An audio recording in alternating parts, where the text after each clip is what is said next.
तिसरा महापरिनिर्वाण, एक वारसाची नियुक्ती।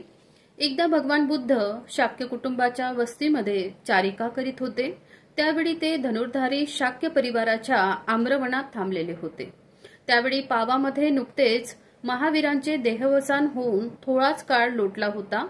त्यांच्या मृत्यूनंतर जैन लोकात आपसात दुही होऊन भांडणे सुरू झाली होती। त्यांचे दोन पक्ष झाले व ते आपापसात झगडताना एकमेकांना घायाळ करू लागले। त्यावेळी श्रामणेर चुंद पावामध्ये वर्षावास संपवून स्थविर आनंदांना भेटण्यास आला।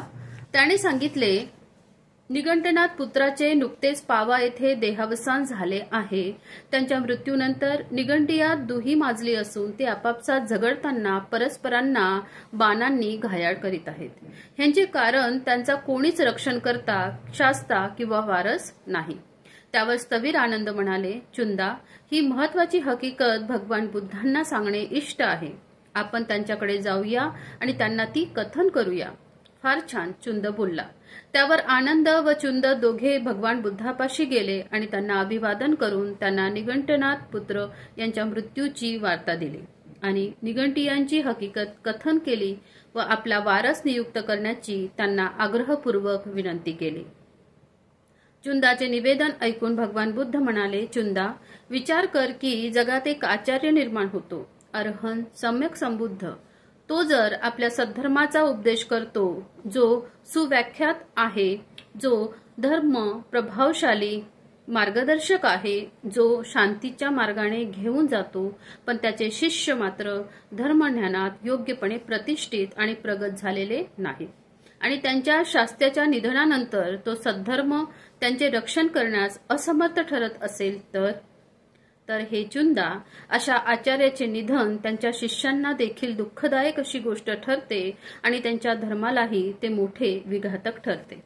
पण चुंदा, जगात एक अरहंत व सम्यक संबुद्ध शास्ता निर्माण झालेला असेल, ज्याने सद्धर्माची देशना केली आहे, ज्याचा धर्म उत्तम प्रकारे सांगितला गेला असेल, ज्याचा धर्माचा सुयोग्य व सुबोध प्रचार केला गेला असेल, ज्याचा सद्धर्म प्रभावशाली मार्गदर्शक असून शांतीदायक असेल, ज्याचे श्रावक आणि शिष्य सद्धर्मात पारंगत आणि प्रतिष्ठित झालेले असतील, असा तो सद्धर्म त्या शिष्यांना सम्यक स्वरूप दर्शवित असेल, तर त्या आचार्याचे देहावसान झाले असेल तरी, चुंदा, अशा आचार्याचे निधन शिष्याकरिता दुःखदायक होत नाही, तर मग कोण्या वारसाची काय आवश्यकता आहे? दुसऱ्या एका प्रसंगी देखील आनंदाने पुन्हा हाच प्रश्न काढल्यावर भगवान म्हणाले, आनंदा, माझ्या धर्माबाबत ज्यांचे एकमत नाही असे दोन भिक्खू तरी तुला आढळलेत काय?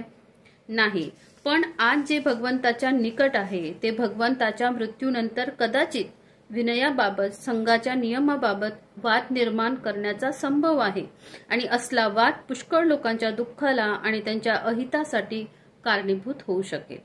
आनंदा, विनयाबाबतचे, भिक्खूंच्या नियमाबाबतचे वाद क्षुल्लक ठरतात, ते महत्वाचे नाहीत, पण भिक्खू संघात धर्माबाबत जर वाद निर्माण झाले तर ते मात्र चिंतादायक होऊ शकतील।